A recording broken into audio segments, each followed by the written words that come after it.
नमस्कार. कथा मराठी चॅनलवर तुमच्या सगळ्यांचं स्वागत आहे. तू रे माझा मितवा ह्या मालिकेत आज आपण पाहत आहोत. इथे कंपनीचा टेम्पो खाडीत पडला म्हणून जे नुकसान झालं त्या नुकसानाची जेव्हा कल्पना घरात येते त्यावेळेला ईश्वरीला सगळेजण दोष देतात. हे सगळं पाहिल्यानंतर खरं तर अंजलीला वाईट वाटत असतं आणि दरवेळेला त्या बिचारीला कोणी ना कोणी काहीतरी बोलतं, तिचं मन दुखवतं. हे मला पाहवत नाही रे मामा असं म्हणत अंजली मामाजवळ व्यथा व्यक्त करत असते. आता त्याच्यासाठी आपल्याला काहीतरी करायला हवं. मग आता इथे मामाला एक प्रथा आठवते, आपल्या सात्विका ताईची प्रथा आठवते ना. नवीन नवरीने जोडप्याने इथे पूजा करायची, पण त्या नवरीला नवरदेवाने सजवायचं, शृंगार करायचा. ही ताईची प्रथा ही आता आपण ह्या दोघांकडनं करून घेऊया, म्हणजे वातावरण कसं हलकं फुलकं होईल. अंजली म्हणते हो आयडिया छान आहे. आणि का कुणास ठाऊक तिला ना आज तिच्या नवऱ्याची आठवण येत असते. हे सगळं आपल्या घरात चालू आहे आणि माझे मिस्टर माझ्यासोबत नाही, ते कधी येतील, मला खरंच त्यांच्याशी बोलायचं आहे, फोनही लागत नाही म्हणून ती व्यथा व्यक्त करत असते. मामा मात्र म्हणतात आता तो फोन तरी करणार कसा. मामा तिला म्हणतात मी त्याला फोन लावतो, तू काळजी करू नको, तू जरा फ्रेश राहत जा बरं असं म्हणत मामा तिला आतमध्ये रूममध्ये पाठवतात. इकडे रूममध्ये गेल्यानंतर ती ते सगळे दागदागिने काढते. ईश्वरीला आणि अर्णवला दोघांनाही हाक मारून बोलवून घेते आणि ते दागिने आता ती ईश्वरीकडे देऊ करते. ईश्वरी मात्र त्या दागिने घ्यायला नकार करते. एवढे महागडे दागिने मी माझ्याकडे नाही ठेवू शकणार. अगं ते राजशिर्के घराण्याचे दागिने आहे, ते तू आता सूनबाई म्हणून सांभाळायला हवं, मी किती दिवस सांभाळायचं असं अंजली तिला सांगते. आणि ते दागिने आज दोघांनी पूजेसाठी घालायचे आणि हे सगळं घालायचं म्हटल्यानंतर ईश्वरीला खरंच दडपण आलेलं असतं. ह्याची काय गरज आहे, हे काय, पण ही आपल्या घराण्याची परंपरा आहे आणि परंपरा ही अशी आहे की हे सगळे दागदागिने तुम्ही दोघांनी घालायचे आणि दोघांनी जोडीने पूजेला यायचं. पण हे दागिने जेव्हा ईश्वरी घालायला नकार देते त्यावेळेला ईश्वरीला अर्णव म्हणतो आईची इच्छा आहे ना मग घाल, पण आईची इच्छा अजून एक आहे हां असं अंजली सांगते.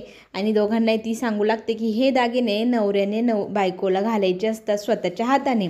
त्यावेळेला अर्णवला शॉक होतो, हे असं कसं रीतिरिवाज आहे, मला नाही माहिती. त्यावेळेला हे सगळं करायला इथे नकार देत असते ईश्वरी पण आईची इच्छा आहे आणि आपल्या आईची इच्छा आपण मोडायची का गं.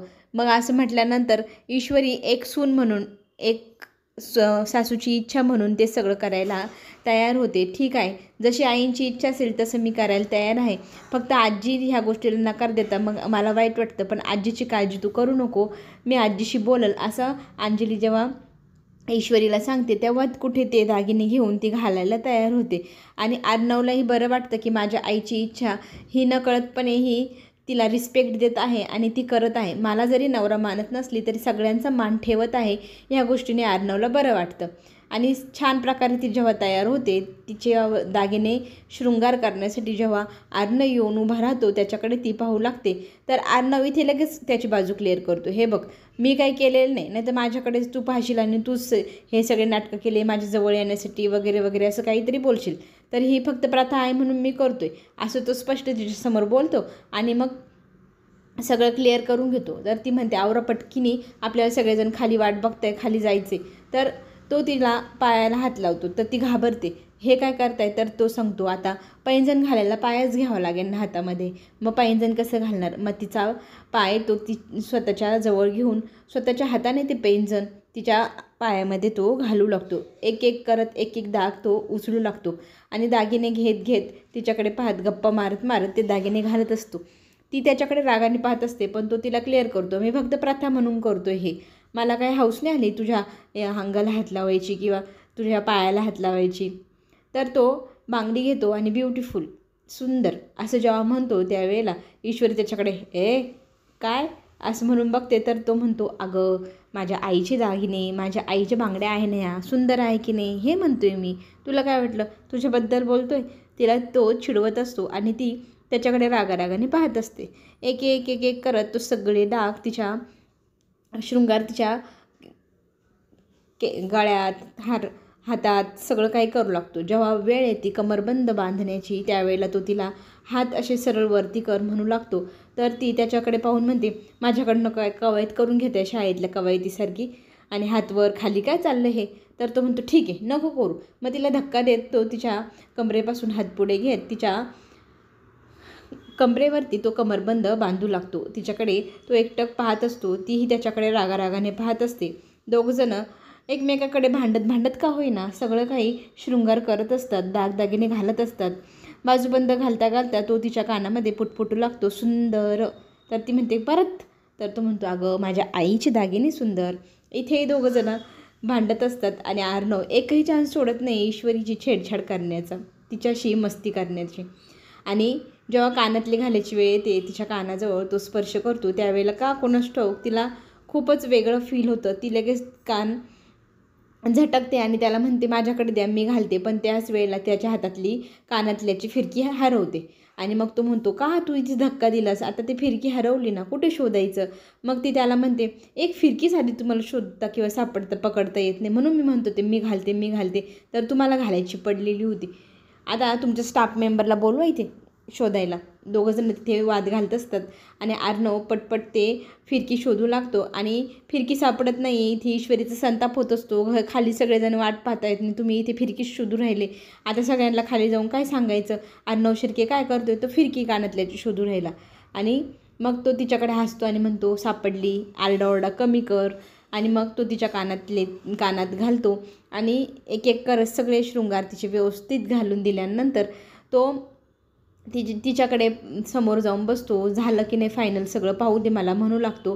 पण आता नाकातलं राहिलं आहे. मग तो नाकातलं तिला घालायला मदत करतो. ती नाही म्हणत असते, पण तो तिच्या नाकात जबरदस्ती ते घालतो आणि तो तिला सांगतो, माझा हा हक्क आहे आणि तो हक्क मी कुणालाही आयुष्यात देणार नाही आणि तो हक्क मी फक्त आणि फक्त माझ्याजवळच ठेवणार, माझा अधिकार आहे.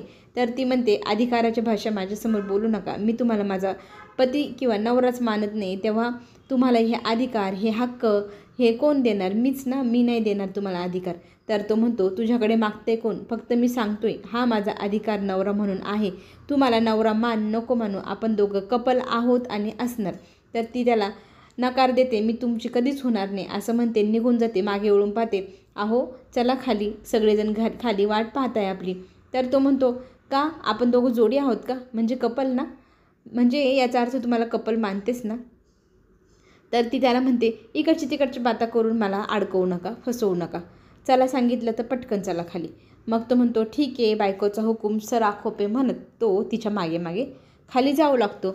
इथे अंजली आजीला घेऊन आलेली असते रूममधनं बाहेर आणि आपले दागदागिने पारंपरिक हे आता सात्विका ताईंचे घालून आपली ईश्वरी येणार हे मामा सांगू लागतात आजीला. आणि खरंच ते दागिने घातल्यावर कशी दिसेल ना आपली ईश्वरी हे पाहण्याची उत्सुकता इथे अंजलीला पण लागलेली असते. आणि त्याच वेळेला तिला ईश्वरी खाली येताना दिसते. ईश्वरी येताना पाहून तिला खरंच खूप आनंद होतो. तिच्याकडे ती एकटक छान पाहत असते आणि खाली आल्यानंतर ती म्हणते, आज तू खरंच खूप सुंदर दिसत आहे, तुझ्याकडे तर पाहावंसंच वाटते.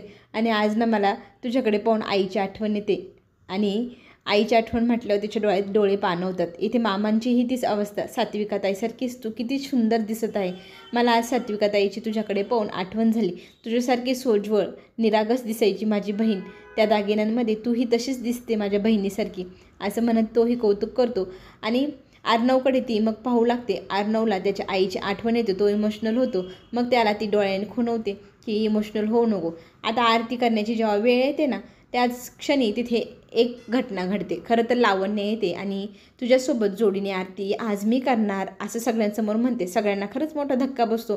हा काय प्रकार? लग्न झाल्यावर नवरा बायकोने आरती करायची असती, ही तिसरीच व्यक्ती कोण आली? म्हणून सगळेजण तिच्याकडे पाहू लागतात. खरं तर अंजलीला राग पण येतो. अंजली तिला हात झटकावत म्हणत असते, हा काय प्रकार आहे?